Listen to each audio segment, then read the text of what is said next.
Ladies and gentlemen, I think something is happening.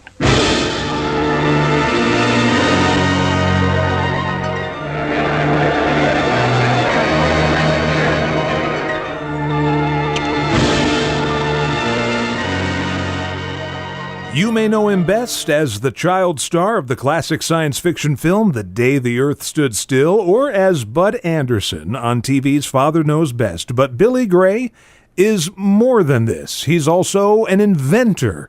He's a motorcycle racer, an enthusiast and champion and collector and all sorts of stuff. And we'll try to get as much of it as we can into our interview with him today. Mr. Gray, welcome to the show. Well, thank you very much. I just want to correct one thing. What's that? I'm not a collector. I told somebody that I had a few motorcycles at one point in time, and he said that I had a collection, and ever since then, people are asking me, am I going to show my collection?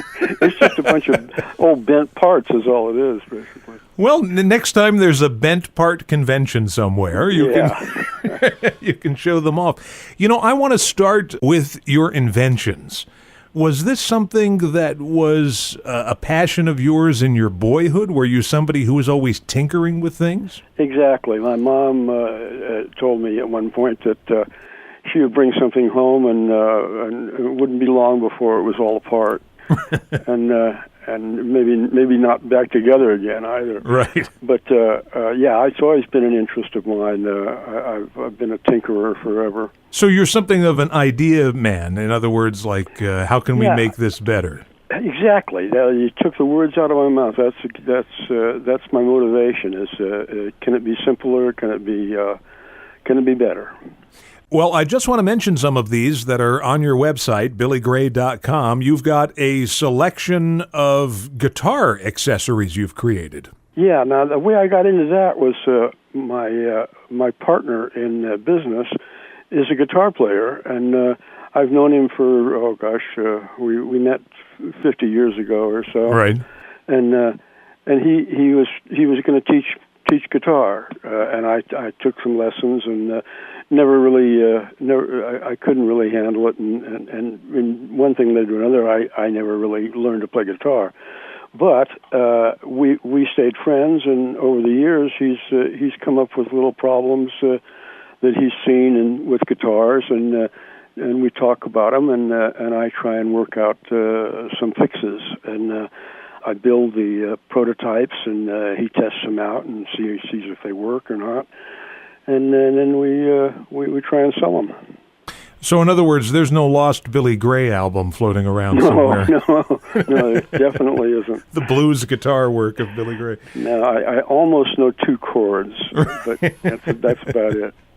And what about this thumb massager? Yeah, I was in Hawaii. My brother, who's an architect, who designed the international airport terminal, and anyhow, I was visiting him, and I ran across something that the Hawaiians have come up with a long time ago, and it's a little stick with like a J shape, and they sell them in stores over there, like by the side of the road kind of stores, you know. Right.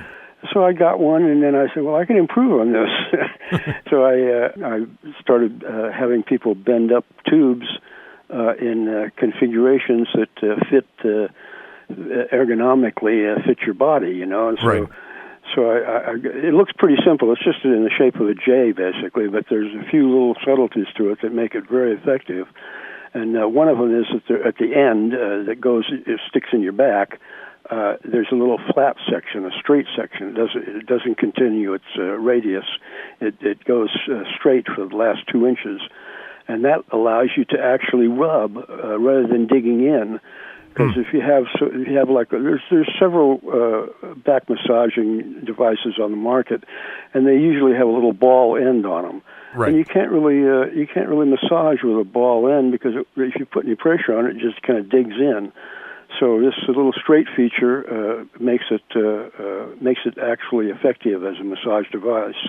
Wow. So with your technical mind, I would think that being a young person on the set of a science fiction movie like The Day the Earth Stood Still and all those effects and props, that must have been like being a kid in a candy store for you. Yeah.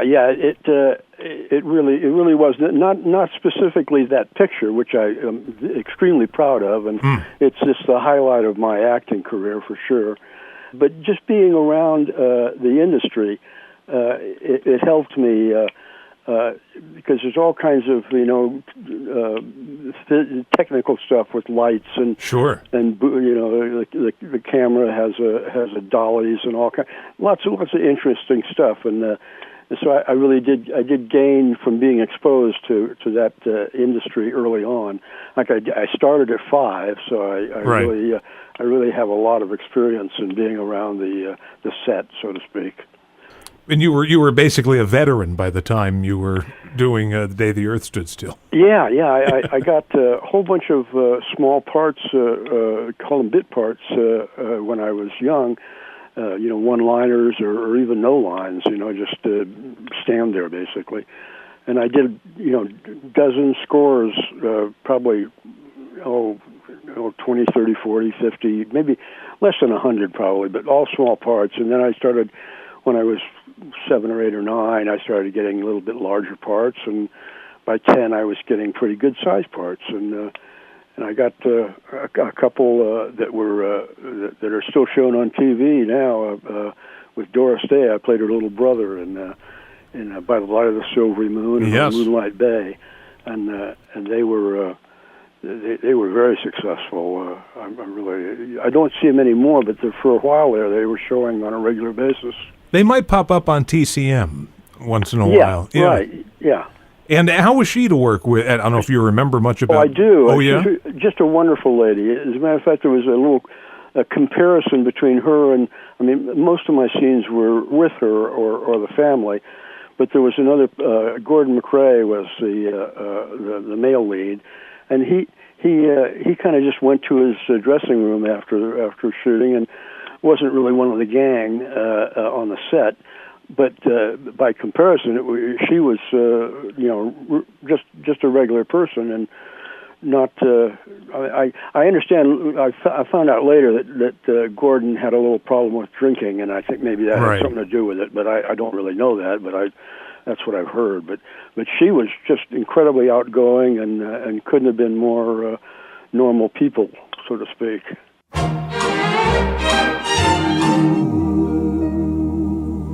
That was Doris Day and Paul Weston and his orchestra, along with the Norman Luboff Choir, with the title track from the 1953 film By the Light of the Silvery Moon, which features our guest today, actor Billy Gray.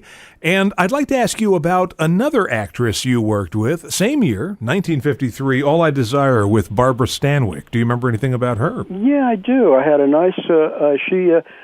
She threw me a little surprise birthday party. One of the scenes I had was entering a room, and they'd worked it out so that I entered the room, and then everybody said surprise, and, right. And she gave me a bicycle, which was I've still got it, as a matter of fact. It was a Schwinn Paramount. Wow. A really good, really nice bicycle. And I've treasured it. It's and she was also one of those people that not full of herself, just right. Regular lady. So she might have inadvertently put you on this path of becoming a cycle. Yeah, enthusiast. the two-wheel endeavors. Yeah, right. Absolutely. She probably did, really. And one last film to mention. We're talking about co-stars. I think it might have been your first movie you did with your mom, and it was Abbott and Costello meet the killer Boris Karloff. Yeah, I only worked. We only worked together the one time, and that was that movie. She had a small part where she yelled "fire, fire" or something like that. And my little part was with Lou, and then. Right. He was standing next to a wooden post, and all of a sudden an arrow sticks in the post, and then I walk up with my feather headdress and right. whatnot, and I said, "Give me my arrow," and he tries to pull it out and can't pull it out, and I give him a scorn and then pull it out, and and give him a bad face, and that was my only part in the movie, just that little bit part. And right. My mom just had this other screaming fire, and we didn't work together; and just worked on the same movie. She was actually the reason I got into the business, pretty obviously. Yeah. My mother's agent happened to see me running around in a theater that my older brother was in a play, and I was like 5 or so and was running up and down the aisles. And this lady said, "Well, take me to your mother." And it turns out that my mother was one of her clients, and Lola Moore was her name, and she had a lot of kids on her list. And she said, "I can get this kid some work," and she did. Almost every interview I went on, I got, and it was pretty amazing. Yeah, you worked pretty steady and pretty often all through that period here. As I looked at, well, it kept food on our table, as a matter of fact, and then when I wasn't working, there was the unemployment, which was $25 a week in those times. And right. I remember standing in the unemployment lines on a regular basis too.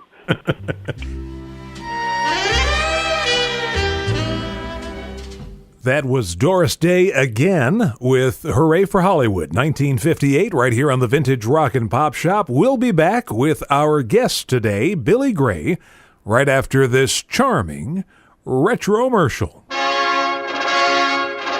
In Father Knows Best. And we're back today with our guest, actor Billy Gray. I should say actor, inventor, motorcycle enthusiast, and so much more, Billy Gray. And you know, this will be a strange transition, but I am something of an old-time radio buff. I love listening to radio from radio's golden age. And recently, I was listening to the radio version of Father Knows Best. Yeah, I didn't have anything to do with that. I know, yes. There's somebody else playing the part of Bud on that show.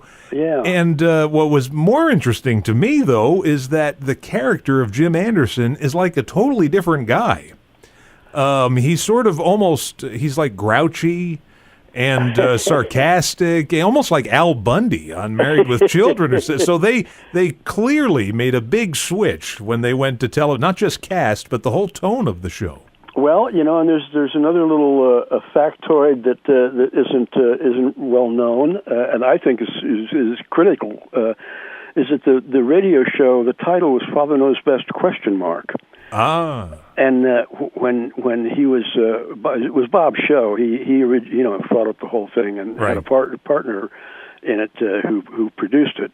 And when they decided to take it to television, the only time slot that was available was owned by Kent Cigarettes, and Kent said, "No, we want to lose the question mark," and Bob told me he fought to keep it. You know, that was his original concept was Father Knows Best ? A little irony involved, and he told me that it was a deal breaker with Kent Cigarettes. They said, "Drop the question mark, and we'll take the show, and keep it, and we won't." You know, so.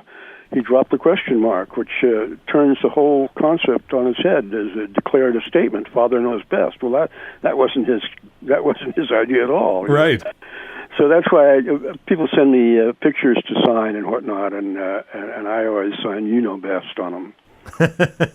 Well, I would think being on a popular TV show when you're a teenager and a young man would instantly make you the hit of the neighborhood, or you'd win popularity contests in school and have a big budding social life. I really didn't have much of a social life outside of the work, really, because I didn't go to a high school during that time. I had schooling as quote schooling right. On the set, which was pretty much what's the best way to put it? It was a way for them to comply with rules that were established. You had to have at least 3 hours of schooling during the day. Right. It didn't have to be 3 hours at once. It could be 15 minutes here, 10 minutes there. You know, and there had to be a teacher that had a credential on the set.